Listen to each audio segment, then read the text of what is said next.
Good morning students, कैसे आप लोग। जैसे ना स्टूडेंट्स, जैसे कि आप जानते हैं कि हम लोग फोटोसिंथेसिस चैप्टर रीड कर रहे हैं और फोटोसिंथेसिस चैप्टर को मैंने जानबूझ के कुछ छोटे छोटे यूनिट्स या छोटे छोटे पार्ट्स में डिवाइड किए ताकि आप उसको इजी वे में समझ सकें। स्टूडेंट, ये जो टॉपिक हम पढ़ रहे हैं वो 11th और 12th के लिए कॉमन टॉपिक है, जो मैं बार बार इसको रिपीट कर रहा हूँ। ये इंपॉर्टेंट चैप्टर है फॉर नीट स्टूडेंट्स के लिए और जो आरबीसी में जिस बार जो अपेयर स्टूडेंट्स उनके लिए। तो हम लोग स्टार्ट करें। आज हम लोग डिस्कस करेंगे, today we will discuss about 2 topics और हम लोग दोनों टॉपिक्स का स्टडी जो है 1 बाय 1 करते हैं। तो आज का पहला टॉपिक है नेचर ऑफ लाइट, यानी प्रकाश की प्रकृति, और सेकंड है red drop and immersion effect. यानी हम लोग 2 टॉपिक्स को हम लोग स्टडी करने जा रहे हैं। तो let's start with first topic, nature of light. Okay, तो जो सेकंड जो टॉपिक है मैं उसको इरेज कर रहा हूं, फिर हम उसको बाद में हम लोग राइट डाउन करेंगे। अब स्टूडेंट, मैंने यहाँ पर जो लाइट है या जो भी यू कह सकते हैं कि जो सोलर रेडिएशन होती है, यानी सूर्य की जो विकिरण होती है, उनका हमने ग्राफ बना रखा है और मैं भी इसका यूज करके आपको समझाऊंगा। तो सबसे पहले तो हम लोग बात करते हैं नेचर ऑफ लाइट।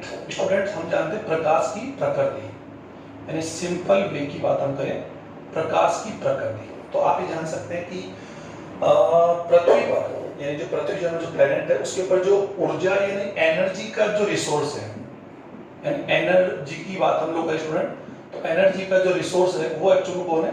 सन है। ओके, तो सनलाइट का जो रिसोर्स, जो मेन रिसोर्स है, यानी सिंपल बात ये कर सकते हैं, उसका मेन रिसोर्स एक्चुअली कौन है स्टूडेंट? सूर्य है। एनर्जी का मेन जो रिसोर्स है वो कौन है? सूर्य है। और सूर्य से आने वाला जो प्रकाश है वो एक्चुअली एक ऊर्जा का ही एक टाइप है, यानी सूर्य से आने वाला जो प्रकाश है वो एक ऊर्जा का ही टाइप है।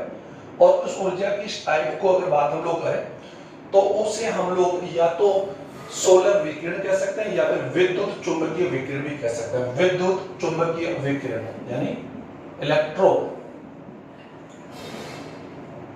मैग्नेटिक रेडिएशन या मैग्नेटिक वेव भी कह सकते हैं। ओके स्टूडेंट, तो आप लोग सिंपल वे हम लोग बात कर लेंगे, इलेक्ट्रोमैग्नेटिक यानी विद्युत चुंबकीय विकिरण या विद्युत चुंबकीय तरंग भी कह सकते हैं।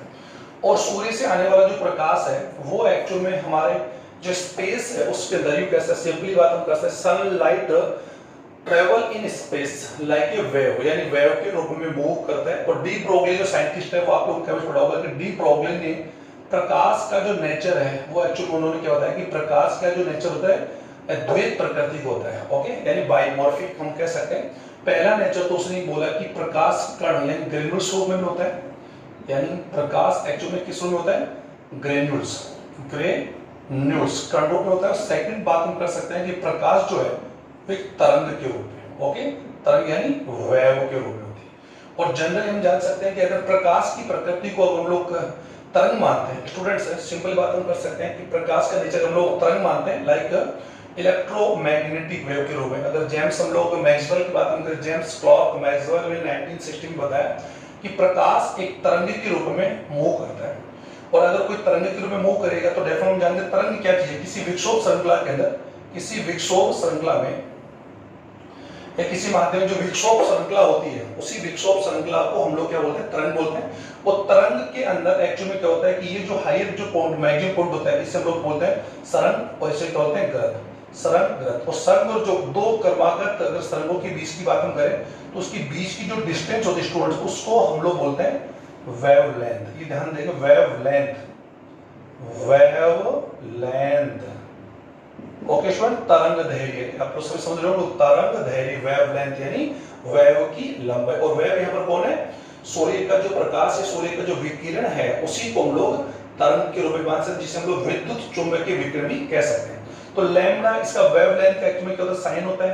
ये तो हम लोग समझ पा रहे हैं कि लैम्डा वेवलेंथ का जो साइन है वो लैम्डा होगा। और इसकी जो यूनिट्स होगी स्टूडेंट्स, हम लोग वेवलेंथ जो प्रकाश है उसकी वेवलेंथ को हम लोग या तो किसमें हम लोग मेजर करेंगे? नैनोमीटर में करेंगे या फिर क्या करेंगे? एंगस्ट्रॉम में। तो ये जनरली यूनिट्स को हम लोग आपको डिस्कस हम लोग कर लेंगे। हम लोग भी जानते हैं कि 1 nanometre is equal to 10 power -9 metre, ये हम लोग जानते हैं। और अगर हम लोग सेंटीमीटर की बात हम करें तो 1 यू कह सकते हैं 7 सेंटीमीटर, ये हम लोग जान सकते हैं। और पावर, अगर पावर की बात हम करें, पावर नेगेटिव होता है तो वो वैल्यू उतनी क्या होती है? कम होती है। ये तो डेफिनेटली अपने पढ़े हुए पावर वाले टॉपिक्स में पढ़ चुके हैं कि घात, पॉजिटिव जो घात होती है वो ज्यादा मैक्सिमम होती है और अगर नेगेटिव में जितनी घात हायर होगी उतना ही उसके वैल्यू क्या होती है, कम होती है। ओके, और हम लोग ये भी जानते हैं कि 1 nanometre is equal to 10 angstrom होता है। ओके स्टूडेंट, तो इसको हम लोग इसी वे में अगर हम लोग लिखना चाहें तो वही आगे हम लोग कर सकते हैं। और 1 angstrom is equal to 10 power 1 nanometre होगा।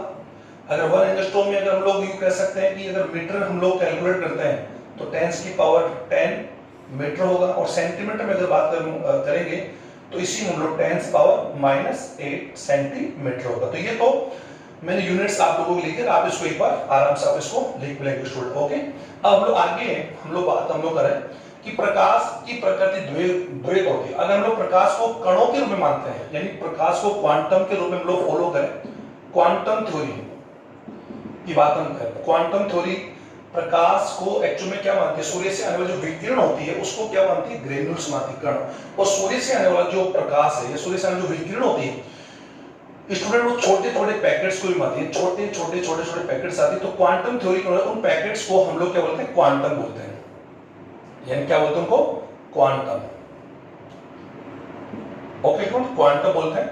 और एक क्वांटम के अंदर, ये क्वांटम की बात हम करें, एक क्वांटम में जो एनर्जी होती है वो होती है E is equal to mc²। Okay, और अगर उसी को अगर सूर्य विकिरणों की बात हम कर सकते हैं, यानी विद्युत चुंबकीय विकिरणों के रूप में हम लोग तरंगों के रूप में मानते हैं। ये तो कौन सी थ्योरी, अगर प्रकाश को हम लोग ग्रेन्यूल्स कण मानते हैं और सूर्य से आने वाले जो विकिरण होती है वो छोटे छोटे पार्टिकल्स के रूप में है, तो उन पार्टिकल्स को हम लोग क्या बोलेंगे, क्वांटम बोलेंगे। और एक क्वांटम में जो एनर्जी होती है उसकी value E is equal to mc² होती है। और उसी क्वांटम को हम लोग अगर यूं कह सकते हैं कि इलेक्ट्रोमैग्नेटिक रेडिएशन की बात हम करें, यानी विद्युत चुंबकीय तरंगों की बात हम करें, यानी अभी मैंने लिखा था कि अगर प्रकाश को विद्युत प्रकाश एक्चुअली में कौन है, विद्युत चुंबकीय तरंग है, विद्युत चुंबकीय तरंगों के रूप में हम उसको मानते हैं, तो उसी क्वांटम को हम लोग क्या बोलते हैं, फोटोन बोलते हैं। क्या बोलते हैं इसको, फोटोन।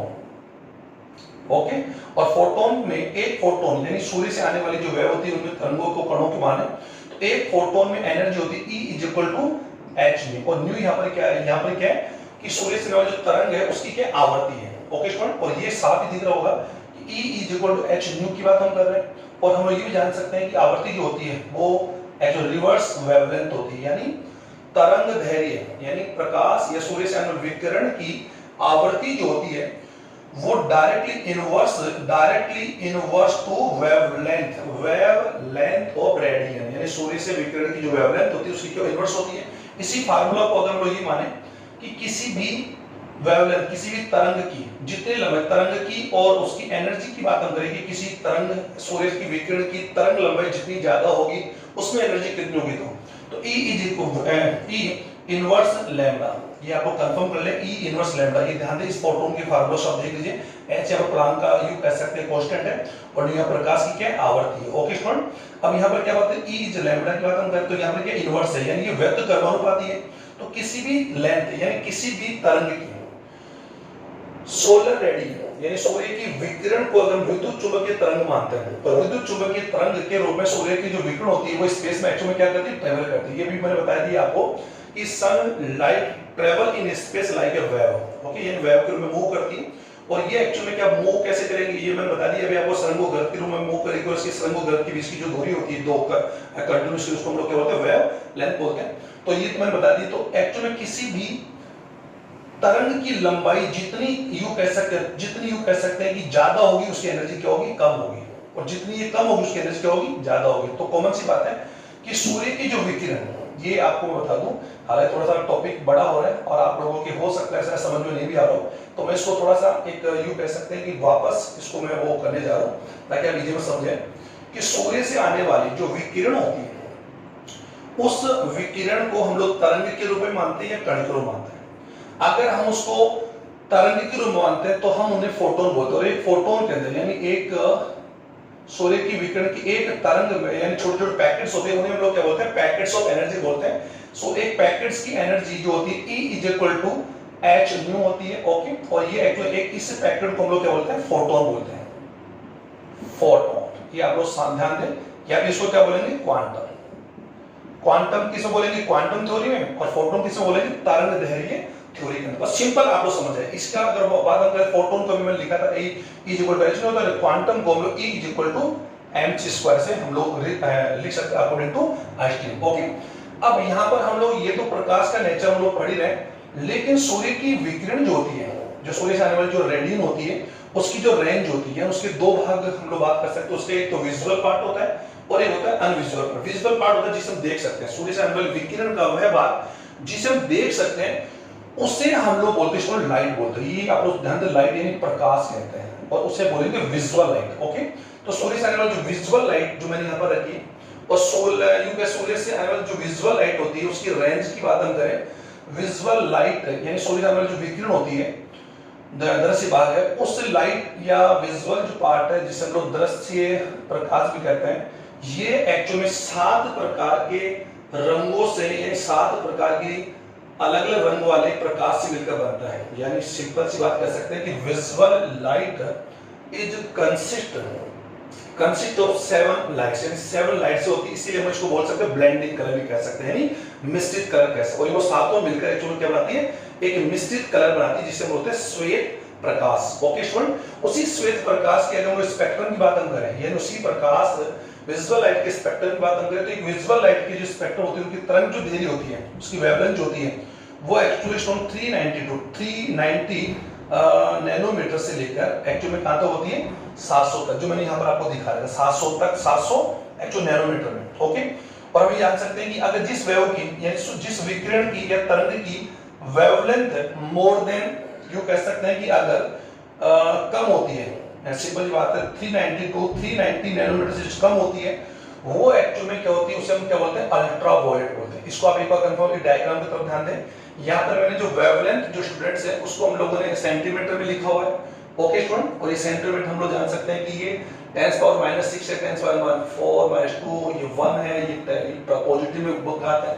तो लाइट सोलर जो विकिरण है, सूर्य से आने वाले विकिरण का विजुअल पार्ट को हम लाइट बोलते हैं, और लाइट की रेंज 390 नैनोमीटर टू 700 यानी 700 नैनोमीटर तक होती है। और एंगस्ट्रॉम की बात हम करें तो हम लोग इसको क्या करते हैं, 3900 एंगस्ट्रॉम। अभी बताया मैंने आपको, से लेकर कहां तक, 7000 एंगस्ट्रॉम तक। ओके स्टूडेंट, एक ही बात है, क्योंकि हम जानते हैं कि 1 नैनोमीटर इज 10 एंगस्ट्रॉम एक। तो अब बात आती है कि इसी विकिरण के, सूर्य के विकिरण के अगर 390 नैनोमीटर से अगर कोई लेंथ है, तो वेवलेंथ ये कह सकते हैं कि अगर वेवलेंथ 390 नैनोमीटर से अगर कम होगी, तो उस वेव को या विकिरण को हम लोग अल्ट्रावायलेट बोलेंगे। और अल्ट्रावायलेट की रेंज जो स्टोर होती है 10 पावर माइनस, यू कैसे माइनस, अगर हम लोग इसमें वो नीचे आते तो -5 से स्टार्ट होता है, -4 -5 है, तो ये 10 पावर -6 नहीं, -7 तक होता है। अल्ट्रावायलेट विकिरणों से जिन तरंगों की लंबाई अल्ट्रावायलेट से भी कम होती है, माइनस अगर बात हम 7 से भी कम होती है, ये 10 पावर माने मैं लिखा नहीं है, तो ये 10 - 6 है, तो 10 पावर -7 होगा, डेफिनेटली ये 10 पावर -9 होगा, ये आप समझ पा रहे होंगे, 10 पावर -5 होगा। तो हमने रेंज लिया है, उससे अगर कम होगी तो उन्हें बोलते हैं एक्स रे। और अल्ट्रावायलेट में जानते हैं अल्फा, बीटा, गामा किरणें आप जानते हो, तो ये सभी अल्फा अल्ट्रावायलेट होते हैं, तो आप एनडी किरणें आती है। और ये एक्चुअली सूर्य का अनविजुअल पार्ट होता है, अनविजुअल, जिसे हम लोग देख नहीं सकते। ओके स्टूडेंट, इसकी लेंथ जो होती है वो विजुअल पार्ट से क्या होती है, कम होती है, नैनोमीटर से कम होती है, 390 नैनोमीटर से कम। ओके, तो इस बार एक्स रे से हम नीचे जाते हैं, इसकी वेवलेंथ अगर यूं कह सकते हैं कि 10 पावर -10 से लेकर कम होगी तो वो कॉस्मिक किरण होगी। तो सबसे कम जिनकी बात हम करें कि कॉस्मिक किरणों की रेंज की बात, वेवलेंथ अगर बात हम करें सेंटीमीटर में बात करें तो 10 power -14 is equal to 1/10 power 14 की आप समझ पा रहे होंगे, सेंटीमीटर है, 1 में 10 की पावर का 14 का भाग दे रहे हैं।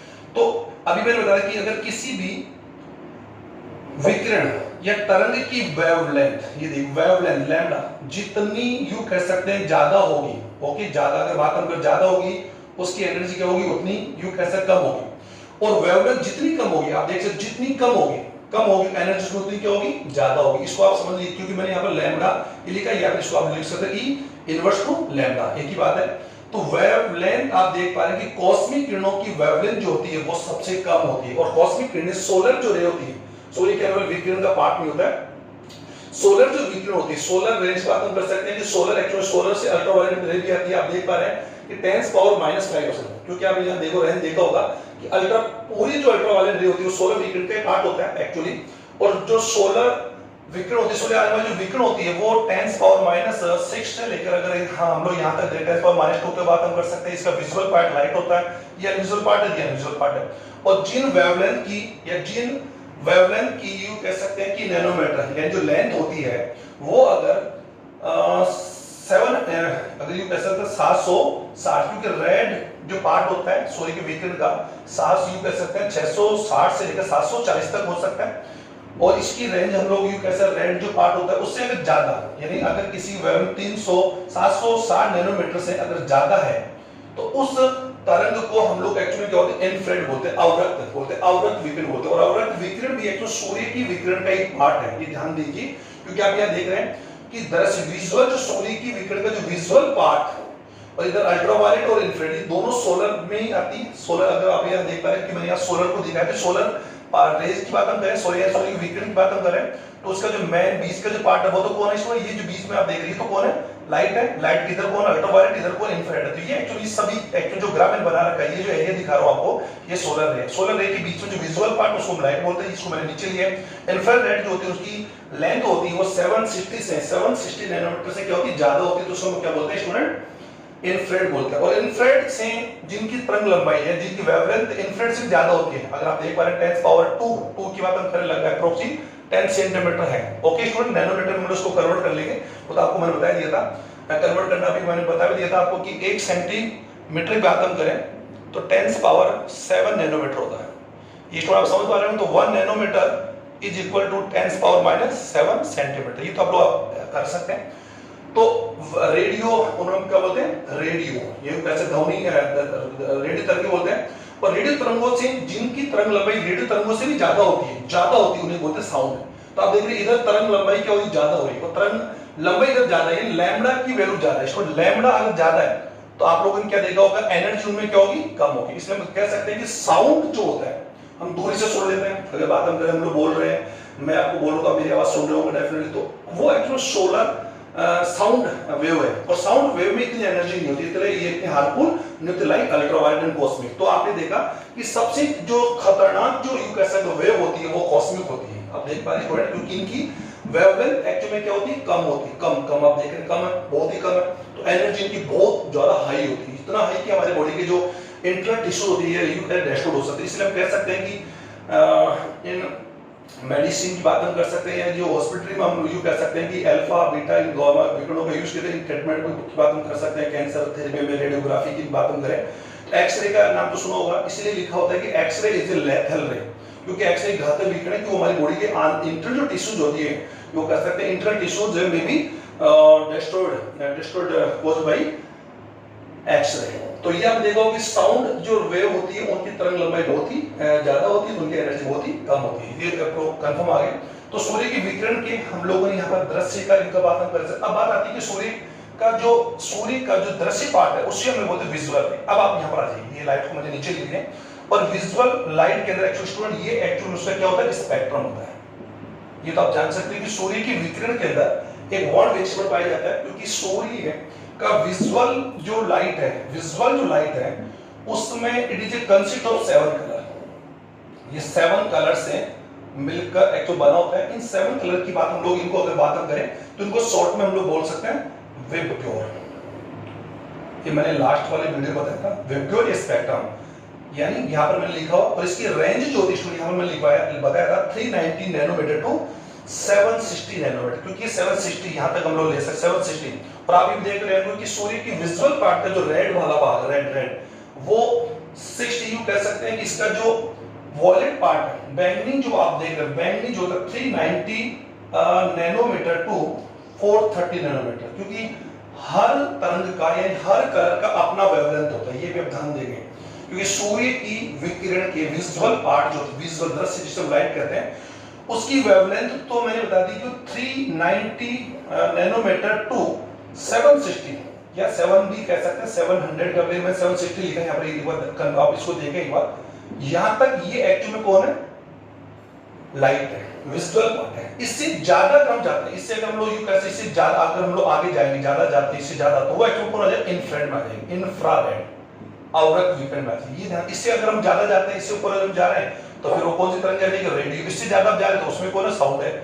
इससे हम लोग कम जा रहे हैं, अगर यू कह सकते इससे कम का मतलब ये इस प्रकार साइन होगा तो वो भी मैं बताता ये यू भी होगा, इससे आप कम जाएंगे तो एक्स भी होगा, इससे भी कम जाएंगे तो कॉस्मिक होगा। ये मैंने आपके लिए बढ़ा रखा है, आप समझ रहे होंगे। It is important topic for the all competitive and board students. Okay, तो इसको आप कंफर्म कर लें। मैं जो आपको समझना चाह रहा हूँ 7 कलर होते हैं और ईच कलर जो होता है, ईच कलर का अपना खुद का स्पेक्ट्रम होता है। जैसे कि बैंगनी की बात हम कर सकते हैं, बैंगनी का स्पेक्ट्रम 390 टू 430 तक होता है बैंगनी। ओके, और जो रेड वाली बात हम कर सकते हैं, रेड जो कलर होता है, रेड जो यू कह सकते हैं लाइट होती है वह होती है वो 6 टू यू कह 760 नैनोमीटर तक, 740 तक हम लोग मान सकते हैं। इससे ज्यादा हम जाएंगे तो वो रेड तो है लेकिन वो इंफ्रारेड आ जाएगा, अवरक्त रे जो फोटोसिंथेसिस में यूज नहीं आता है। और मैंने आप लोगों को लास्ट वीडियो बता दिया था कि सूर्य की आने वाले विजुअल पार्ट ही फोटोसिंथेसिस यूज आता है, इसीलिए हम लोग उसको क्या बोलते हैं पीएआर बोलते हैं। अगर आपने मैंने लास्ट वाला टॉपिक आपने कवर किया होगा, PAR photo active radian. Okay sir, प्रकाश संश्लेषित विकिरण बोलते हैं जिसकी रेंज हमने लास्ट वीडियो डिस्कस किया था, आज इसको हम लोग खोल के डिस्कस कर रहे हैं। तो ये आपका विब्योर है और विब्योर ही एक्चुअली सोलर है विजुअल के इसी भाग को हम लोग स्पेक्ट्रम कहते हैं। और spectrum actually it is a blending colour, यानी visual light is a blending colour and visual light is consist of 7 color and we differently each color is a different each color has a different separate spectrum, अपना खुद के separate spectrum होता है। और इसमें हम बात कर सकते हैं फोटोसिंथेसिस की बात हम करें, अब वॉलेट की बात हम करें तो इसकी वेवलेंथ सबसे कम है, तो यहाँ पर एनर्जी क्या होगी स्टूडेंट ज्यादा होगी। ये वेवलेंथ यहाँ पर कम है, लैम्डा कम है तो एनर्जी यहाँ पर क्या होगी ज्यादा। तो बैंगनी जो वॉलेट होती है, इंडिगो होती है या ब्लू जो आप देख रहे हैं, इन सभी की बात हम लोग बात करें, इनका अलग अलग स्पेक्ट्रम होता है। आई नो, हम जानते हैं कि इंडिगो की अगर बात हम करें तो 430 से ऊपर होगी, 430 टू 500 की बात हम कर सकते हैं। इसके ऊपर जाएंगे तो ब्लू आ जाएगा, उसके ऊपर जाएंगे तो ग्रीन आ जाएगा, फिर येलो, फिर ऑरेंज एंड रेड आ जाएगा। ओके, लेकिन सबसे ज्यादा जो एनर्जी होती है वो एक्चुअली वॉलेट कलर में होती है, जो कि बैंगनी कलर के अंदर। और सबसे जो कम एनर्जी होती है वो एक्चुअली कौन सी होती है, रेड में होती है। रेड क्योंकि रेड की वेवलेंथ आप देख रहे हैं ज्यादा है, तो वेवलेंथ ज्यादा है तो डेफिनेटली उसकी एनर्जी क्या होगी, कम होगी। क्योंकि ये बात मैं आपको काफी समझाने का प्रयास कर रहा हूं, तो ये तो आपके समझ में आ गया। इसी भाग को हम लोग विब्गो भी कह सकते हैं, या फिर हम लोग जो क्या बोल सकते हैं wallet, Indigo, blue, green, yellow, orange and red. इसके ऊपर वाले को हम लोग इंफ्रारेड कहते हैं, वो मैंने ऊपर लिखा हो। तो ये सूर्य के विकिरण के अलग अलग पार्ट्स को हमने समझा है। और सूर्य की आने वाली जो विकिरण है उसको हम लोग वेव के रूप में बोल सकते हैं, क्वांटम थ्योरी के रूप में बात कर सकते हैं। अगर हम उसको ग्रेनुल्स बोलते हैं वेव के रूप में, नहीं तो हम उसको विद्युत चुंबकीय तरंग कहते हैं। और इसके हम लोग उसको या तो फोटोन या फिर हम क्वांटा कहते हैं। और ये हमने अभी हमने डिस्कस की, मैंने काफी बार डिस्कस किया कि किसी भी तरंग की वेवलेंथ को हम लोग लैम्डा बोलते हैं, it is symbol of the wavelength. ये एक्चुअल में उसके अंदर पाई, उसकी वेव में पाई जाने वाली जो एनर्जी होती है, the energy of any wave directly inverse proportional to wavelength. Okay, wavelength of wave, किसी भी तरंग की तरंग दैर्ध्य जो लंबाई होती है उसके इनवर्स होती है, यानी व्यक्त कर्मानुपाती होती है। ये मैंने आपको काफी समझा दिया। और फोटोसिंथेसिस में सबसे ज्यादा प्रकार जो प्लांट्स हैं वो एक्चुअल में वॉयलेट बैंगनी कलर को, इंडिगो इनका यूज करते हैं और रेड का करते हैं। और जिस कलर का यूज बिल्कुल नहीं करते वो है ग्रीन, क्योंकि सूर्य की विकिरण का जो विजुअल पार्ट जब लीफ के ऊपर पड़ता है तो लीफ के जो क्वांटोसोम्स होते हैं, जो मैंने आपको बता दिया था कि क्लोरोप्लास्ट, लीफ के मेसोफिल सेल्स में क्लोरोप्लास्ट है। लीफ एक्चुअल में प्लांट का ग्रीन पार्ट है, क्योंकि उसी के जो मेसोफिल जो सेल्स होती है, टिश्यूज होते हैं, उनमें क्लोरोप्लास्ट है। क्लोरोप्लास्ट में ग्रेना एंड स्ट्रोमा है। ग्रेना में थाइलोकोइड्स है, थाइलोकोइड्स में क्वांटोसोम है। और quantosome is a unit of photosynthesis और it is also group of photosynthesis pigments. ये मैंने कल आपको डिफाइन करके बता दिया था। तो आप समझ सकते हैं कि जो सूर्य की विजुअल लाइट का जो ग्रीन पार्ट होता है उसका ये जो पिगमेंट्स होते हैं ये एक्चुअली क्या टोटली रिफ्लेक्ट कर देते हैं, वापस इसको लौटा देते हैं। इसी वजह से ग्रीन पत्तियों का कलर ग्रीन होता है। ओके स्टूडेंट, ये ध्यान देंगे पिगमेंट्स की वजह से होता है, लेकिन प्रकाश, हरे रंग के प्रकाश का वापस अवशोषण होने के बाद परावर्तन हो जाता है, अतः पौधे इसका यूज नहीं करते। ग्रीन कलर में फोटोसिंथेसिस का जो यू कह सकते हैं जो यील्ड होता है, क्षमता होती है बिल्कुल जीरो होती है। सबसे मैक्सिमम बैंगनी और रेड में होगी। ये आप लोगों को मैंने कंफर्म करके समझने का प्रयास किया। अब स्टूडेंट इसी का हमारा जो नेक्स्ट जो टॉपिक हम लोग यहाँ डिस्कस कर रहे हैं, मैंने बार बार आपको डिस्कस करके समझा दी कि जिसकी वेवलेंथ कम हो एनर्जी ज्यादा। तो एनर्जी ज्यादा की अगर बात हम कर सकते हैं कम कम कम कम कम कम, ये एनर्जी का एक्चुअल कौन सा है घटता करना। ओके स्टूडेंट, डिसेंडिंग और ये इधर असेंडिंग। तो आप समझ गए होंगे। अब सेकंड जो हमारा पॉइंट है रेड ड्रॉप। अब स्टूडेंट ये टॉपिक में आपको समझा तो जल्दी से, तो रेड ड्रॉप लाल पतन है, ये जो इफेक्ट है इमर्सन एंड एटर्स, उसके साथ ही 1957 के अंदर it is you can say he was a great scientist, एक ग्रेट साइंटिस्ट थे। इन्होंने एक्चुअल में इन्होंने बताया कि प्लांट्स जो होते हैं, सूर्य की जो विकिरण है उसका जो स्पेक्ट्रम है, यानी विजुअल पार्ट जो स्पेक्ट्रम पार्ट जो रेड पार्ट रेड ओके, तो यदि किसी रेड भाग स्पेक्ट्रम के लाल छोर और स्पेक्ट्रम लाल छोर जाते 660 से लेकर 700 नैनोमीटर हम लोग मानते हैं सूर्य की विजुअल पार्ट की। उसके ऊपर हम जाएंगे तो वो तो एक्चुअली इंफ्रारेड में आ जाएगा। मैंने बता दिया इंफ्रारेड भी फोटोसिंथेसिस में यूज आता नहीं है। ओके, इसी थ्योरी को समझाने के लिए रेड ड्रॉप एक थ्योरी दी लाल पतन। इन्होंने क्या बताया कि यदि किसी पादप प्रकाश संश्लेषण क्रिया द्वारा अगर किसी पादप को एक वर्ण यानी मोनोकॉस्मिक, यानी आप समझे एक वर्णी, एक हमारे पास एक पुंज, एक वर्णी पुंज करता है, एक ऐसी मशीन है जिसके अंदर केवल एक ही प्रकार के तरंग हम लोग रिफ्लेक्ट करवा सकते हैं, यानी उसकी गोचर करवा सकते हैं। ओके स्टूडेंट, आप समझ पा रहे हैं? तो एक वर्णी का मतलब होता है, जैसे आपने देखा होगा कि एक वर्णी का मतलब होता है कि उसमें एक ही प्रकार की तरंग, यानी उससे सूर्य की विकिरण के विजुअल भाग का केवल एक ही प्रकार की तरंग अगर किसी पादप को, ये आपका पादप है, हालांकि इसकी इतनी आवश्यकता नहीं, समझ आइएगा। ओके, तो यदि हम इसको एक ही वर्णी पुंज से, आप समझ पा रहे हो, पुंज से मेरा मतलब यहाँ पर क्या, एक विशेष प्रकार की हमारे पास मोनोकॉस्मिक एक मशीन है जिसको हम एक ही प्रकार का 660 या 680 नैनोमीटर से ऊपर का, 600 नैनोमीटर से हाई रेंज वाला अगर प्रकाश देते हैं तो, और डेफिनेटली जानते 680 से हाई वाला कौन सा होता है, रेड ही होता है, क्योंकि रेड का रेंज अभी बता देता है, रेड जो लाइट होती है उसका रेंज 660 से लेकर यू कह सकते 760 तक होता है। तो यदि किसी पादप को एक वर्णी प्रकाश पुंज से 680 नैनोमीटर का प्रकाश दिया जाए, 680 नैनोमीटर का प्रकाश दिया जाए, वो भी केवल कौन से प्रकार का प्रकाश, केवल रेड, क्योंकि आप देख पा रहे हैं कि प्रकाश इस 7 प्रकार के कलर का स्पेक्ट्रम है जिसमें केवल हमने उसको 680 से ऊपर वाला प्रकाश ही दे रहे हैं किसी प्लांट को। तो उस पादप की फोटोसिंथेसिस का प्रोसेस जो हो रहा था अब तक, उसके पहले अब तक जो हो रहा था, उस फोटोसिंथेसिस में एक्चुअली में क्या हो जाती है, गिरावट आती है, ड्रॉप आ जाता है। और ये जो गिरावट है फोटोसिंथेसिस में जो गिरावट आती है, यू कैसे प्रोडक्शन ऑफ प्लांट का जो प्रोडक्शन है वो उसमें क्या होने लगती है, डेफिशिएंसी, डिफिशिएंट होने लगता है। और ये डिफिशिएंट विजुअल पार्ट यानी सूर्य की विजुअल लाइट के एक्चुअल में कौन से भाग में होती है, रेड में होती है, रेड, क्योंकि 680 से ऊपर का हमने तरंग दिया, ऊपर का तरंग दिया, तो इसी गिरावट को इमर्सन ने क्या नाम बोला, रेड ड्रॉप। ये एक बार वापस इसको दोहरा दूं, इमर्सन रिटर्स ने एक डिस्कवर किया कि किसी पादप प्रकाश संश्लेषण क्रिया करते हुए किसी पादप को एक वर्ण यानी मोनोकॉस्मिक पुंज से 680 680 नैनोमीटर से हाई वेवलेंथ वाला प्रकाश अगर प्रोवाइड करवाते हैं तो उस प्लांट के फोटोसिंथेसिस प्रोसेस या फोटोसिंथेसिस जो रेट ऑफ फोटोसिंथेसिस है उसमें क्या आती है, डेफिशिएंसी आती है।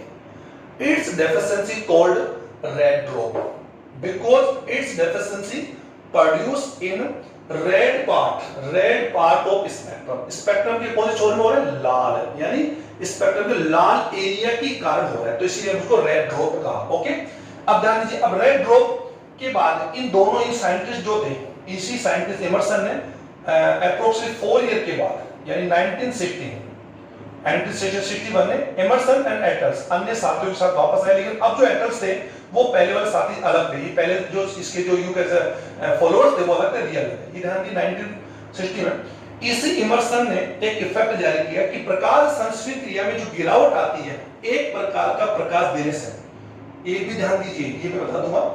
तो यदि उसी रेड ड्रॉप वाले पादप को, जिसमें रेड ड्रॉप हुआ, उसी रेड ड्रॉप वाले पादप में जो गिरावट आई थी, उसके अंदर जो गिरावट आई थी 680 नैनोमीटर वाला प्रकाश देने के कारण, यदि उस पादप को 680 यानी, और ये 680 वाला हम जान सकते हैं कौन सा है, देखो हाई, ये आप लोग कंफर्म है, हाई वेवलेंथ वाला, ये ध्यान दें, हाई वेवलेंथ वाला लाइट अगर 680 नैनोमीटर के साथ साथ अगर उसे 680 नैनोमीटर से कम, यानी 680 नैनोमीटर से क्या जाए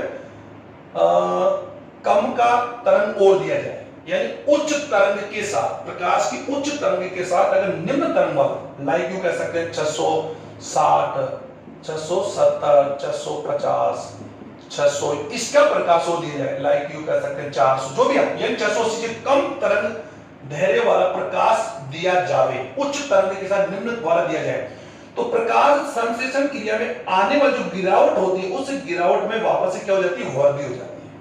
इसी को इमर्सन इफेक्ट कहते हैं। ये ध्यान दीजिए, रेड ड्रॉप और इमर्सन इफेक्ट दो अलग अलग पॉइंट्स हैं। रेड ड्रॉप को भी डिस्कवर किया, यू कह सकते हैं discovered was Emerson, and Emerson theory also given by Emerson. Okay student, और ये आफ्टर 4 ईयर। लेकिन इसको आप वापस समझिए, इसी थ्योरी से इमर्सन ने बता दिया कि प्रकाश संश्लेषी पादप जो हायर प्लांट्स होते हैं उनमें प्रकाश संश्लेषण क्रिया, यानी प्रकाश की निम्न तरंग वेवलेंथ और हाई वेवलेंथ उच्च तरंगों के लिए अलग अलग प्रकार के यू कह सकते हैं क्वांटोसोम्स होते हैं, जिन्हें वर्णक तंत्र कहते हैं, पिगमेंट सिस्टम कहते हैं। ये ध्यान दें, पिगमेंट सिस्टम। इसको मैं इस वीडियो में कवर नहीं, तो अगले में बोलूंगा, क्योंकि हो ना हो पादपों के क्लोरोप्लास्ट के ग्रेना पार्ट के अंदर जो क्वांटोसोम हमने पढ़े थे स्टूडेंट, क्वांटोसोम जो हमने लास्ट वाले टॉपिक में बताया, क्वांटोसोम जो होते हैं, उन्हीं क्वांटोसोम में दो प्रकार के, यानी पादपों के क्लोरोप्लास्ट में 2 टाइप के पिगमेंट सिस्टम्स आर प्रेजेंट, या सिस्टम प्रेजेंट होते हैं। एक तो होता है उच्च तरंग के लिए, किसके लिए, हाई, यानी हाई वेवलेंथ, हाई वेवलेंथ के ऑब्जर्व करने के लिए, हाई वेवलेंथ में मतलब हो गया आगे अबाउट टू 600 टू 700, और एक जो होता है वो एक्चुअली किसके लिए होता है, लो वेवलेंथ। आप लोग मेरी बात समझ रहे होंगे कि एक तो विजुअल भाग, हम जान सकते हैं कि प्रकाश संश्लेषण क्रिया में पादप इन तरंगों का भी एब्जॉर्ब करते हैं, इनका भी करते हैं।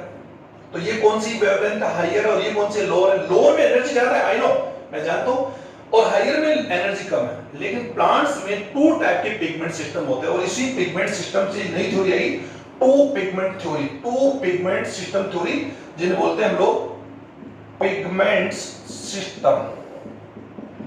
ओके, इन पिगमेंट थ्योरी के अनुसार पता लगा कि प्लांट्स में 2 प्रकार पिगमेंट सिस्टम है, PS1 और एक है PS2। ये हम लोग हैं।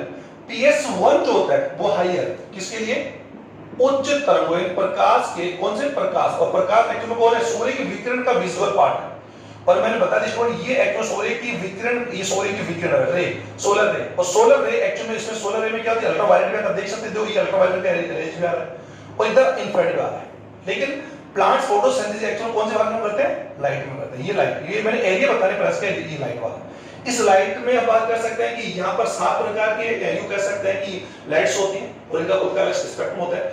तो यहाँ पर प्लांट्स के अंदर मैं इसमें ज्यादा आप लोगों को क्यों टाइम दे रहा हूँ आप लोगों को, ताकि आप समझ सकें। कॉम्पिटिटिव जो स्टूडेंट्स हैं, जो इस साल नीट एग्जाम दे रहे हैं, नीट एग्जाम दे की तैयारी कर रहे हैं, उन्हें इसमें इस क्वेश्चन अगर अटेम्प्ट होता है तो वो नहीं बता पाते हैं कि प्लांट एक्चुअल में कौन सी तरंगों का प्रकाश संश्लेषण क्रिया में ज्यादा यूज करते हैं। तो ज्यादा तो उसको एक्चुअल किसका करते हैं, बैंगनी का करेंगे। ये ध्यान दीजिए, बैंगनी और रेड का करेंगे, और इनमें भी अगर बात हम करें तो बैंगनी का करेंगे, कॉमन बात। लेकिन दोनों प्लांट्स में दोनों ही तरंगों को, उच्च और हाई जो वेवलेंथ होती है उनको एब्जॉर्ब करने के लिए 2 पिगमेंट्स पाए जाते हैं, पिगमेंट सिस्टम, जिन्हें हम लोग PS1 फोटो, यू कह सकते हैं फोटो, अगर बात पिगमेंट सिस्टम की बात हम कर सकते हैं, पिगमेंट सिस्टम 1, पिगमेंट सिस्टम 2। ये उच्च तरंगों का एक्चुअल में क्या करेगा, एब्जॉर्ब करता है, और ये क्या करता है, इट, यू कह सकते हैं करता है, यू कह सकते it absorb the lower wavelength of light, यानी ये निम्न को, निम्न जो तरंग होती है जिनका वेवलेंथ एक्चुअली क्या होता है, कम होता है, लाइक 400, 430, 470, 480, जो भी उनका तरंगों का एब्जॉर्ब करता है। इस प्रकार से 2 पिगमेंट थ्योरी हम लोग we will read in next topic, in next video. तो थैंक यू वेरी